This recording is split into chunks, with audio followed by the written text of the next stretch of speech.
తెలంగాణ రాష్ట్ర ప్రజలకు, శ్రేయోభిలాషులకు, మిత్రులకు మరియు యావత్ తెలంగాణలో ఉన్నటువంటి నా బీసీ సమాజానికి ఈరోజు రాఖీ పండుగని ఘనంగా నిర్వహించుకోవడం జరుగుతుంది.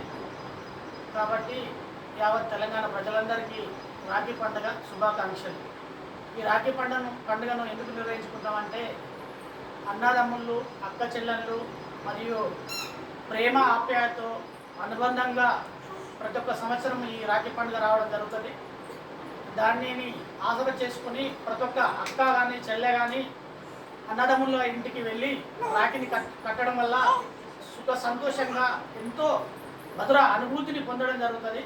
ఎందుకంటే అన్నయ్యలు చాలా సంవత్సరానికి ఒకసారి అక్క చెల్లెళ్ళు వచ్చి రాఖీ కట్టినప్పుడు అన్నదమ్ముళ్ళు చాలా సంతోషంగా ఒక చిహ్నంగా గుర్తింపుగా ప్రతి సంవత్సరం ఈ వేడుకలను రాఖీ పండుగ వేడుకలను ఘనంగా నిర్వహించుకోవడం జరుగుతుంది.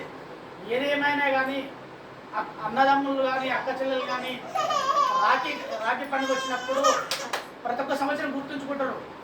ఆడపిల్లలు అనేటోళ్ళు ఎట్లా గుర్తుంచుకుంటారు అంటే మా అన్నయ్య వాళ్ళ ఇంటికి వెళ్ళాలి, ప్రతి ఒక్క సంవత్సరం రాఖీ వచ్చినప్పుడు తప్పనిసరిగా వెళ్ళాలనే గుర్తుంచుకొని ఎంత దూరం ఉన్నా సరే, ఇప్పుడు గ్రామాలలో ఉండి మళ్ళీ పట్టణాలకు రావడం జరుగుతుంది. ఇక్కడోళ్ళు అక్కడ, అక్కడోళ్ళు ఇక్కడ, గ్రామాలలో పట్టణాలలో వచ్చి రాఖీ కట్టి వారి ఏదో వాళ్ళకి తోచినంత ఇచ్చినటువంటి పారితోషికాన్ని తీసుకొని సంతోషంగా స్వీట్లు పంచుకొని ఇటువంటి సాంప్రదాయాన్ని, తెలంగాణ సంస్కృతి సాంప్రదాయాలను ఇవాళ ఘనంగా నిర్వహించుకోవడం జరుగుతుంది. కాబట్టి నేను మరొకసారి యావత్ తెలంగాణ రాష్ట్ర ప్రజలకు మా కుటుంబ సభ్యుల తరఫున రాఖీ పండుగ శుభాకాంక్షలు తెలియజేస్తున్నాను. జై బీసీ, బీసీల ఐక్యత వర్ధిల్లాలి.